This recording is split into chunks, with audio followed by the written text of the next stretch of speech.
எனக்கு யாரும் வேணான்னு இருந்தப்பெல்லாம் அவங்க மனசுல எல்லாம் எனக்குன்னு கொஞ்சம் இடம் இருந்தது. ஆனா இப்ப எல்லாரும் வேணும்னு நினைச்சுக்கிட்டு இருக்க. எனக்குன்னு எந்த மனசுலயும் இடம் இல்லை. நல்லா ஃபிட்டிங் வச்சிட்டியா யோ? பெரிய ஆளியா நீ யோ?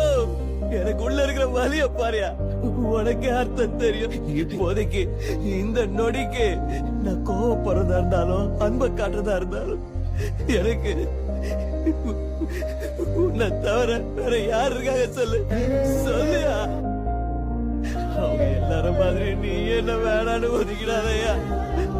உனக்கு எடுத்து கும்பிட்டு கேட்டுக்கிறேன். என் லைஃப்ல இனி யாருக்கு தொல்லை கொடுக்க மாட்டேன். உன் மேல சத்தியம். நாளைக்கே நான் எங்கேயாவது தூரமா போயிடுறேன். உன் முன்னாடி நாளறதா இல்ல போயிடுறேன்.